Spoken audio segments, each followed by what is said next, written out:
Para muestrear esa información de temperatura vamos a utilizar la serie histórica de ERA5. ERA5 Land es esa colección concretamente.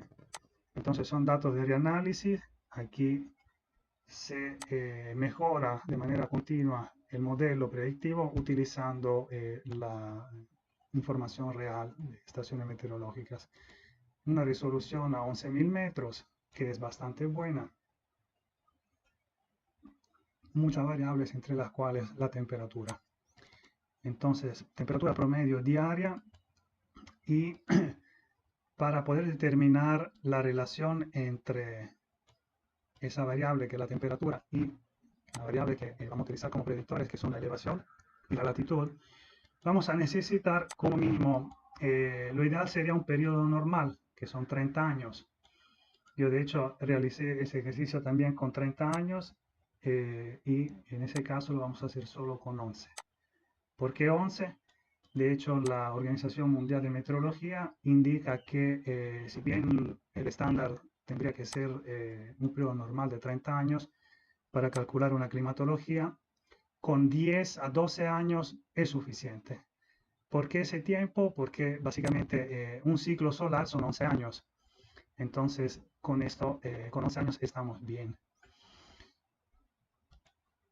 Después pasamos a hacer, ya hemos identificado el cuándo, son los últimos 11 años de datos diarios disponibles, y ahora necesitamos definir dónde, ¿no? Los países que vamos a interesar son todos los países andinos, o por lo menos los 4 de nuestro mayor interés, que son Bolivia, Perú, Ecuador y Colombia, y vamos a definir una máscara, ¿sí?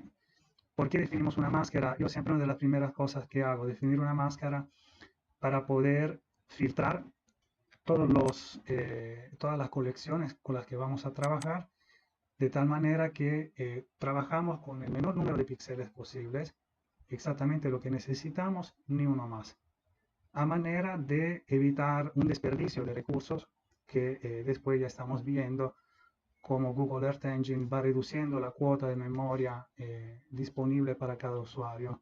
¿Sí? Entonces no queremos eso, no queremos sobrecargar el sistema. Por lo tanto, sin duda vamos a utilizar un modelo de elevación digital. Lo recortamos de acuerdo con el área de interés, que viene a ser todo eso, los 4 países que les indiqué. Y todavía vamos a recortarlo de acuerdo con los límites administrativos. Por último, definimos aquí la máscara, que va a ser una imagen de valor 1, y con Self Máscara nos aseguramos que sea exclusivamente el modelo de elevación digital valores mayores a 0. Y pasamos directamente a la variable dependiente. Ahí está. Era FiveLand. Aquí busquen la documentación. Es una de las colecciones más confiables de datos del clima desde el año 1950. Entonces un histórico importante. Son, ¿cuántos? 75 años, 74 años, 75 años. Muchísimo. Lo primero que vamos a hacer entonces es filtrar nuestros 11 años y vamos a tomar solo la temperatura y vamos a enmascarar los píxeles que sí necesitamos para calcular un promedio de 11 años de la temperatura, y nos aseguramos de convertir los grados Kelvin a grados Celsius, que es lo que utilizamos en el día a día.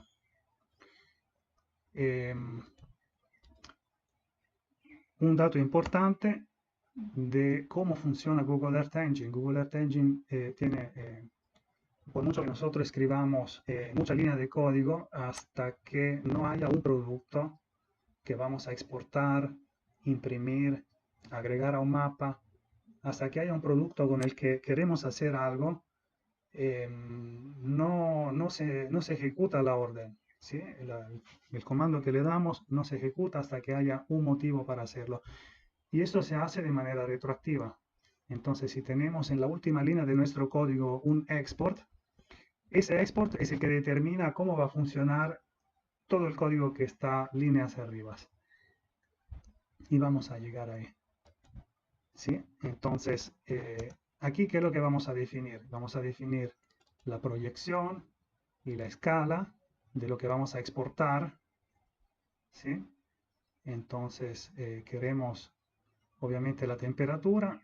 Tomamos una sola imagen, pedimos su proyección y lo imprimimos. Esa es una forma muy cómoda para imprimir.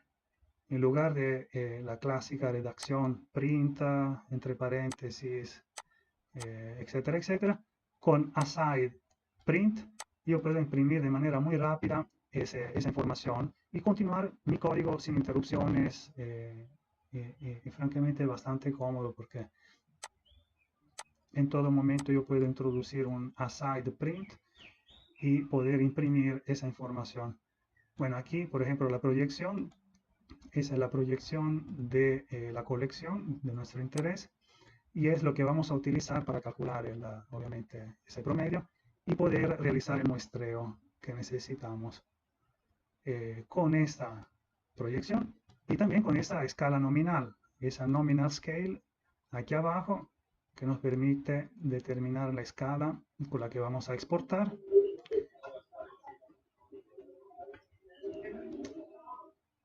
Muchas gracias por silenciar su micrófono. Vamos a determinar entonces la escala, también aquí la tenemos, y para fines de agilizar después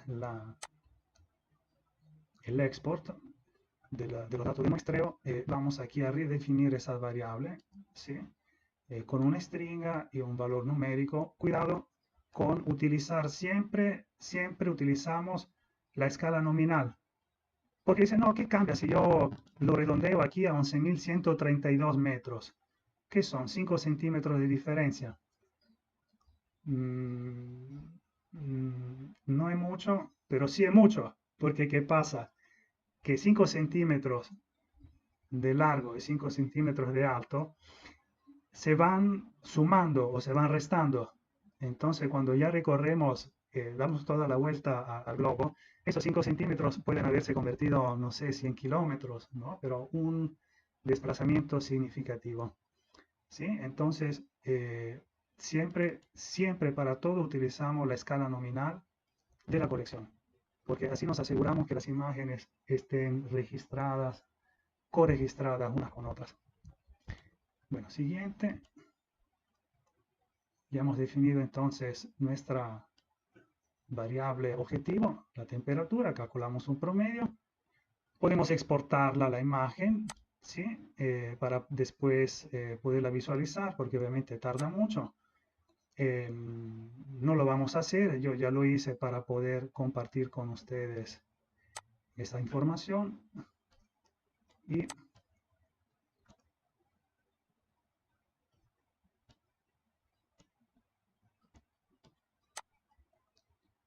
un momento que está un poco lento. Ya. Voy a correr de nuevo para poderle mostrar la imagen. Y ahí está. ¿Ok? Promedio de 11 años de temperatura, a su vez, temperatura promedio diaria. ¿Sí? Porque habiendo 24 datos horarios en la colección ERA5, esa ya es una información agregada a escala diaria. Y inmediatamente nos damos cuenta de un detalle muy importante, que esa cordillera es mucho más fría que todo lo demás. ¿Sí? Es lo que más destaca, lo más notorio. Y también podemos ver que, bueno, hay zonas de tierra bajas también más calientes que otras. Y vamos a tratar de entender cómo la topografía y la latitud en ese caso es lo que va a ayudarnos a poder modelar esa información. Perfecto, entonces ya tenemos nuestra variable objetivo, ¿no? La temperatura. Después vamos a necesitar crear una muestra estratificada y equilibrada de acuerdo con las covariantes más importantes que vienen a ser la elevación y la latitud. Obviamente, esos resultados que yo les muestro no son ninguna novedad, son relaciones muy conocidas las mismas que Copernicus, ¿no? La agencia que genera esos datos de la 5, ha incorporado en su generación de la información. ¿Sí? Son relaciones determinísticas que el proveedor de datos ya ha incorporado en su información, son implícitas aquí en esa imagen que vemos, se resulta clarísimo. A mayor altitud, a mayor elevación, menor temperatura. ¿Ok? Ahora, pero tenemos que descubrir los coeficientes, ¿no? Los valores eh, correctos que nos van a permitir mejorar la resolución de ese producto que ya es superior a 11 kilómetros. Ahora, ¿qué vamos a hacer? Necesitamos entonces las coordenadas y necesitamos empezar a crear la strata, ¿no? Los estratos para estratificar la muestra. Empezamos con strata Z, yo lo llamé strata Z aquí con la elevación. Tomamos cada 100 metros, ¿sí? Definimos ahí un estrato que llamaremos Z porque sería la coordenada vertical, es el eje vertical Z. ¿De acuerdo? Entonces tenemos aquí una primera estratificación, de acuerdo con la elevación. Cada 100 metros, un estrato. Tenemos montañas de hasta 6.000 metros, entonces debería haber 60 estratos, o por lo menos 59, 58. Después vamos a crear otro estrato, otra estratificación que aquí he llamado strata Y, porque viene a ser netamente la latitud, entonces el eje, aquí, el eje vertical, ¿no? En el plano. Entonces, ¿por qué he dividido 3?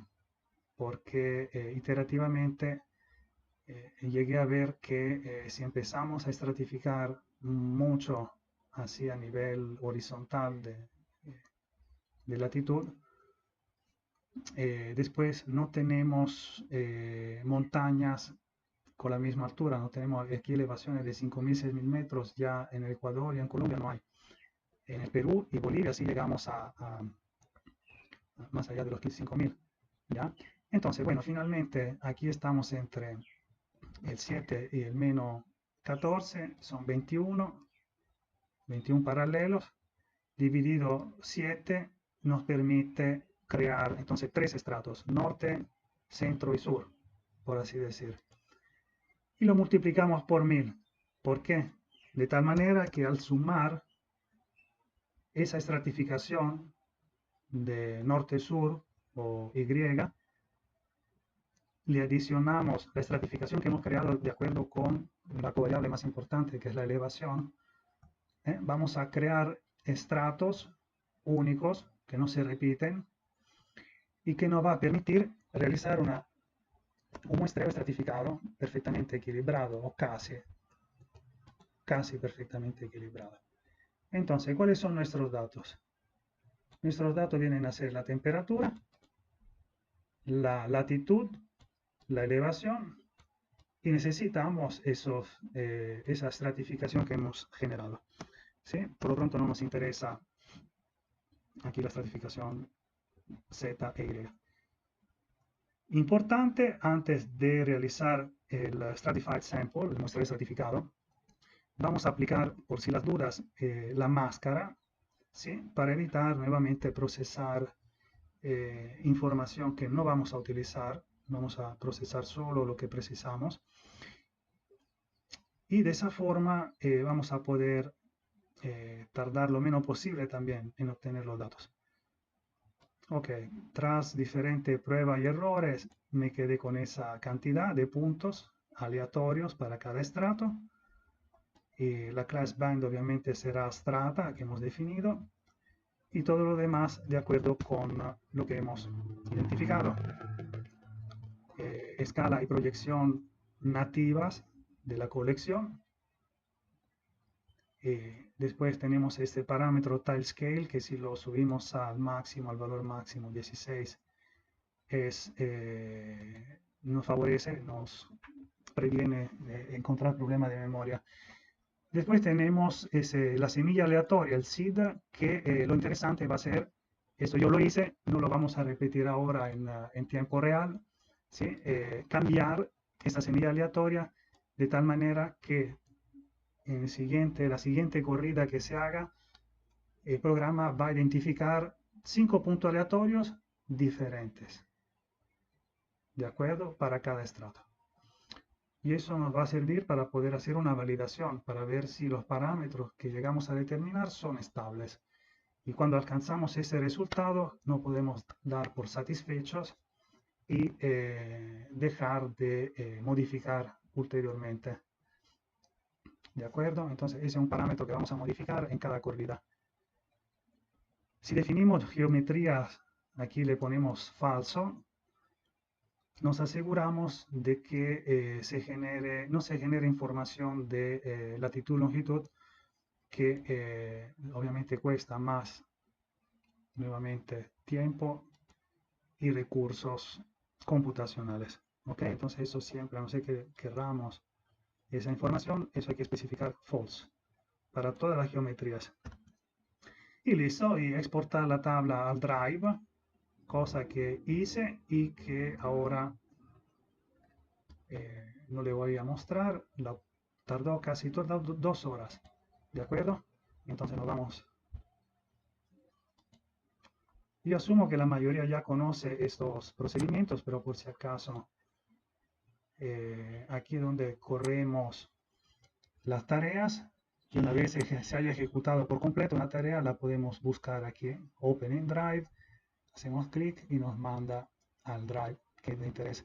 De aquí descargamos el archivo CSV, cosa que obviamente ya realicé, y ya le voy a compartir los resultados.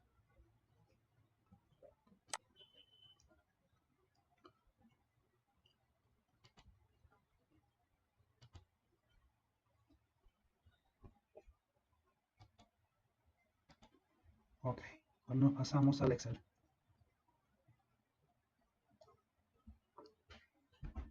Perfecto. Entonces aquí, como pueden ver, tenemos los datos de elevación, latitud, temperatura, 2 metros. Luego tengo aquí generado una variable intermedia que he llamado LX. ¿Sí? Y por fin una temperatura T-pred, que es la predicción de acuerdo con el modelo. Entonces, ¿qué fue lo que hicimos? ¿Qué fue lo que hice? Aquí podemos ver por separado la relación entre temperatura y elevación. Es una relación lineal, casi perfecta, pero hay que fijarse los extremos, la punta de los valores más altos y más bajos, donde se presenta algo típico, algo muy conocido dentro de la literatura sobre downscaling, que es este problemita, ¿no?, de los extremos, donde se nos escapan un poco las bolitas de la distribución. ¿De acuerdo? Aún así, miren que el recuadro 95% es igualmente su resultado excelente. Ahora, repito, esa relación no la estamos descubriendo. Esta relación la descubrió, la determinó la Agencia Espacial Europea y muchas otras instituciones con muchísimos años de observaciones en estaciones meteorológicas a diferentes altitudes. ¿De acuerdo? Entonces son relaciones determinísticas que el proveedor de datos ya ha incorporado a su modelo. Lo que estamos haciendo nosotros solo es descubrirlas y utilizarlas a nuestro favor. ¿De acuerdo? No estamos descubriendo nada original. Eso ya lo había generado Copernicus en este caso. Ahora, lo interesante es que si ustedes desean utilizar ese modelo y estos scripts con otras colecciones, con otros históricos de temperatura, le va a salir un resultado casi idéntico, ¿de acuerdo? Adoptando los mismos principios, ¿no?, que les estoy compartiendo. Y eso, yo de hecho, esa comparación con otras colecciones ya la realicé, y sí, es casi idéntico el resultado, ¿no? Entonces, también hay una relación lineal mucho menos marcada, mucho menos importante con la latitud. Las temperaturas promedio de ERA5 tienden a incrementarse conforme nos desplazamos hacia el norte en esa área de interés que hemos definido. Y eso, repito, ocurre también con otras colecciones, con otras series históricas. Entonces, básicamente aquí que hice una primera interacción donde Bueno, la primera iteración no la estoy mostrando porque ahí descargué muchas más variables, en ese muestreo probé y fui descartando todo lo que no aportaba mucho o todo lo que no aportaba de manera relevante, ¿de acuerdo? Para quedarme después con lo esencial, que son dos insumos que son totalmente gratuitos y podemos tener acceso a ellos en todo momento, elevación y latitud. Entonces, después de haber hecho esa selección, ¿sí? Aquí hice una pequeña ingeniería de features se llama, ¿no? En la jerga de Machine Learning. Y viene a ser mejorar un poco ese ajuste en las colitas, en los extremos de esa distribución. ¿De acuerdo? Y simplemente nos vamos aquí y hacemos una ingeniería de feature bien básica, ¿sí? Simplemente modificamos esta regresión de lineal a polinómica y de tercer grado.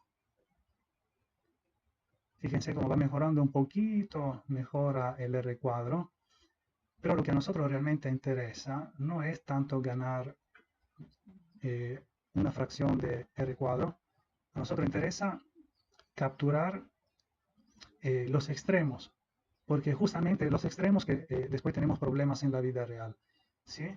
Con las olas de calor, con el estrés térmico que sufren las plantas, con las heladas al otro extremo y un montón de problemas que todo eso puede conllevar en la vida real. ¿Ok? Entonces aquí, polinómica de tercer grado.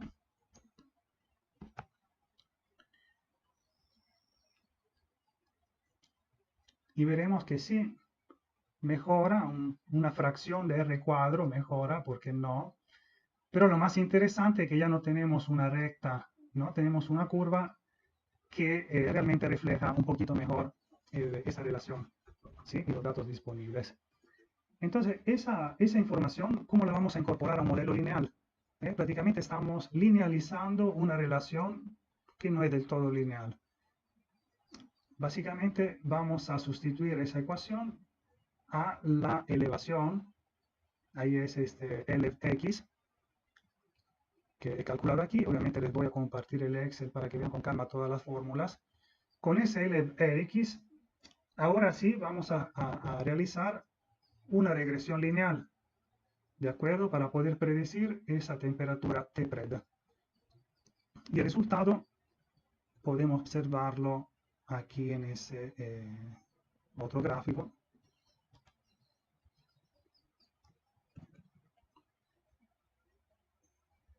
Ahí está. Ahora sí hemos linealizado esa relación y tenemos una estrategia muy sólida, muy robusta.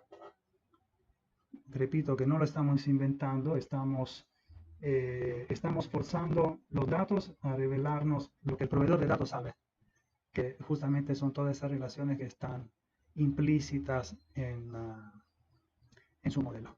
¿De acuerdo? Entonces son dos pasos, ¿no? El primer paso es determinar si hay relaciones no lineales que precisamos linealizar y posteriormente creamos una feature intermedia, un producto intermedio que nos permite linealizar esa relación. Ahí tenemos un ajuste que es excelente. ¿Ok? Entonces, ¿eso qué significa? Hay una señal que la colección nos brinda, la colección de imágenes nos va a brindar una señal diaria o 24 señales diarias, ¿de acuerdo? Que viene a ser esa intercepción, que aquí en nuestro ejemplo está en 26 grados, ¿de acuerdo? Vamos a transformar la elevación de tal manera que responda a ese modelo no lineal y vamos después, utilizaremos estos coeficientes, esos de aquí abajo, esos son los resultados definitivos, para poder calcularnos nuestro mapa diario o horario incluso. Y eso es lo que vamos a hacer.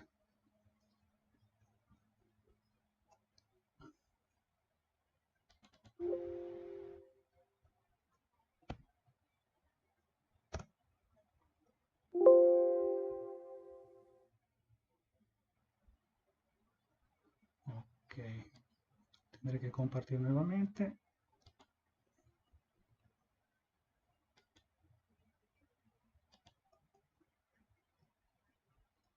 Y eso nos lleva ya a al segundo script. Entonces, fíjense, eso que hemos realizado hasta ahora es la parte, en mi experiencia, la parte más importante de cualquier desarrollo, que es la generación de datos.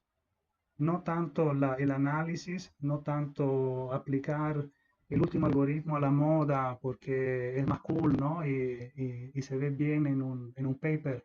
Yo lo que necesito son buenos datos, en primer lugar. Después hay excelentes algoritmos que hacen de manera brillante su trabajo. El problema es que si le doy malos datos, me van a devolver resultados igualmente malos. ¿Ya? Entonces no podría insistir más sobre ese punto que la generación de datos. Bien, ahora lo aprendido lo vamos a aplicar aquí, lo vamos a aplicar a datos que son horarios de la misma colección, pero son datos horarios. Tomaremos unos 2 días de histórico, de, no sé, 1 de enero 2024, o cualquiera, 2022, 2025 creo que no está disponible aún.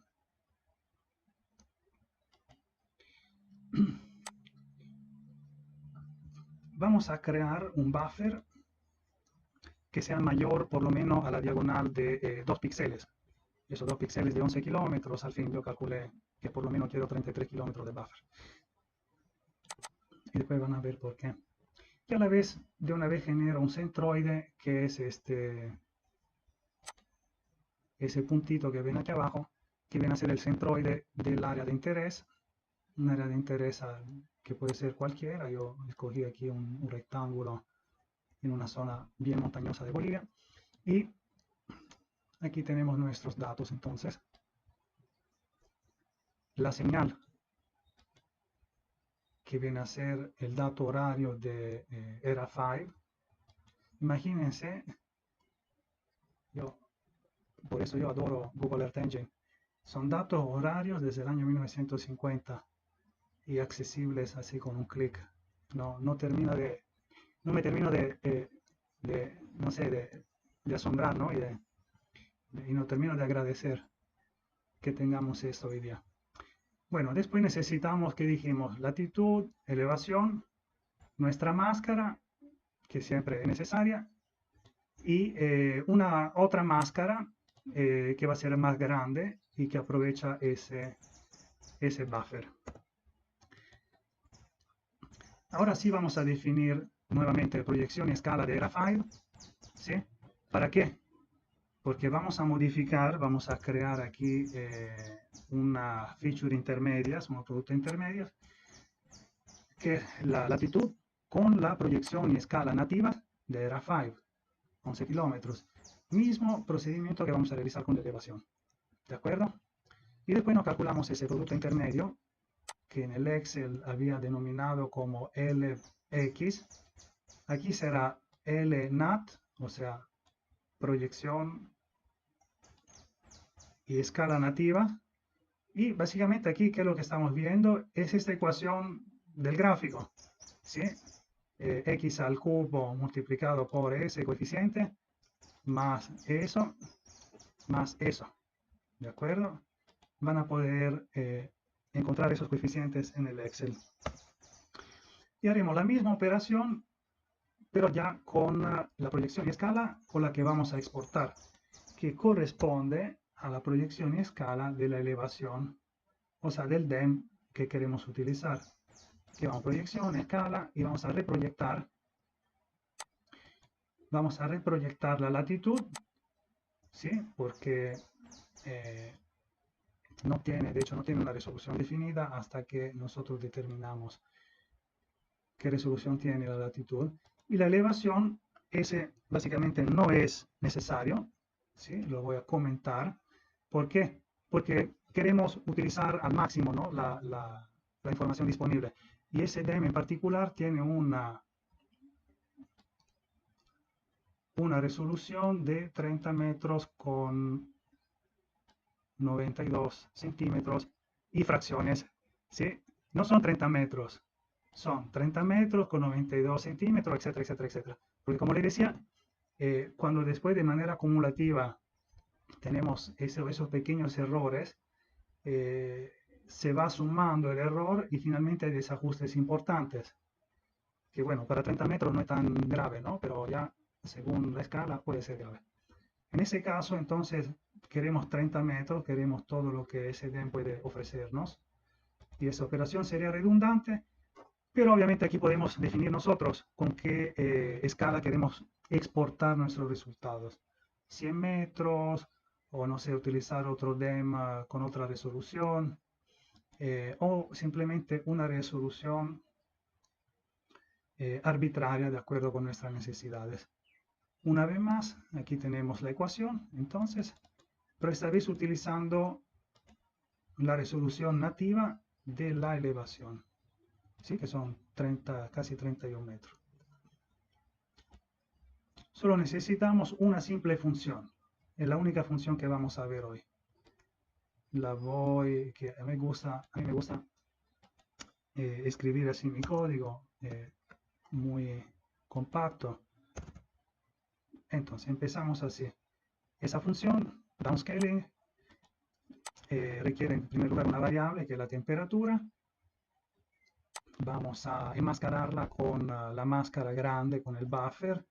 Convertimos a Celsius. Y después creamos esta variable intermedia que es T. Ok. En T, ¿qué vamos a hacer? Tomamos el input, esta señal que nos viene de la colección, ¿no? La señal es la temperatura de esa hora, no sé, 23 grados. Le restamos, vamos a restar el impacto que hemos visto de la elevación y de la latitud. Lo restamos con la resolución nativa de RA5, ¿no? Que son 11 kilómetros, por eso utilizamos LNAT y LATNAT, resolución nativa.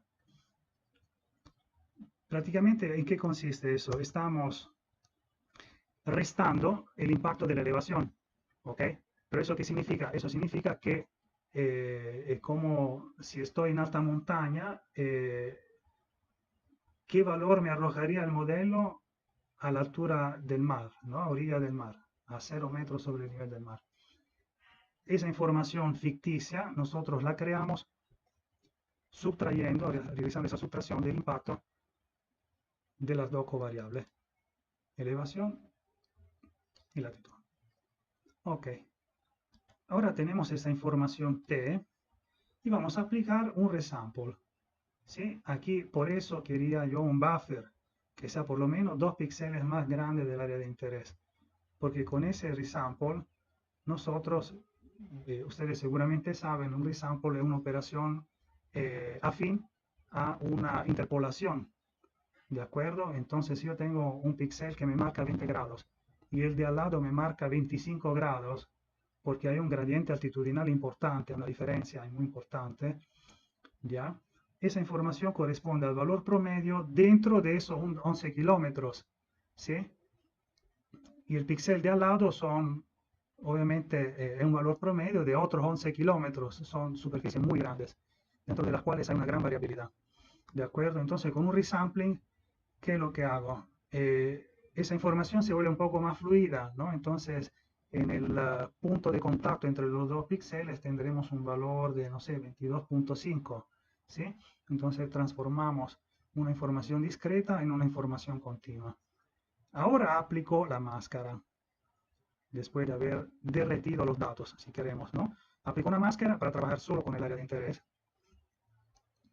Y ahora vuelvo a sumar el impacto de la elevación y de la temperatura y de la latitud, pero esa vez con la resolución nativa del modelo de elevación digital a 31 metros, ¿de acuerdo?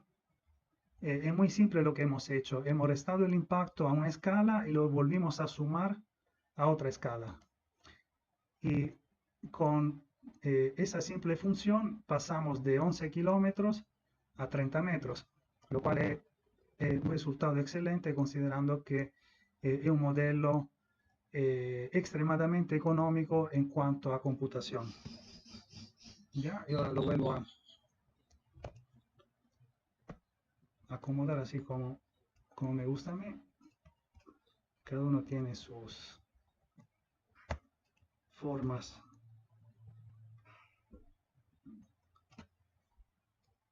Y listo, mapeamos la función y vamos a visualizar en un chart esa información, pero también en formato de mapas.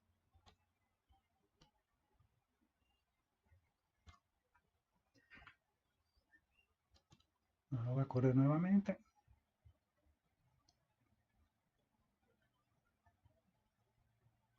¿Cuál es la expectativa entonces? Que mi producto intermedio muestre temperaturas generalmente más elevadas de lo que es la señal que recibo de ERA5, y dentro de el área de interés tendré mucha más variabilidad debido al downscaling que estamos realizando. Entonces esas son las 48 horas de la ventana temporal que hemos elegido. Aquí estamos viendo muy simplemente el comportamiento de la temperatura dentro, aquí en ese punto, en el centroide. Y pasa exactamente lo previsto, ¿no? El producto intermedio mucho más alto de lo que es la señal que recibo que es esa línea anaranjada, la señal que recibo de ERA5. Y en ese punto en específico, el ajuste obtenido con el downscaling consiste en una pequeña reducción de la temperatura comparado con la señal que recibo.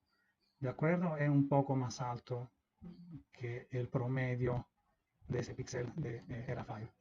Concretamente, ¿eso qué cosa significa? Vamos a ver las imágenes. Esto significa que si esta es la señal con todo el buffer, de tal manera que no tengamos en la orilla errores o artefactos. Y esta es la señal transformada, ¿no? Una temperatura que vendría a ser mucho más elevada si estuviera a orilla del mar.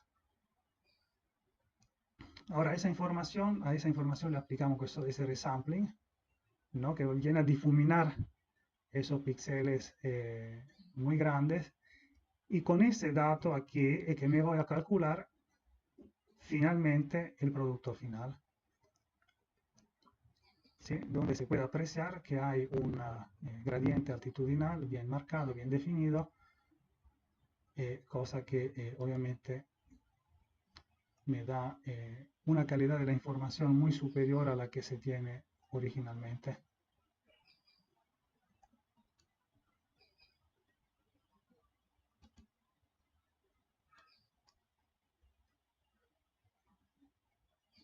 ¿Para qué sirve? Para muchas cosas.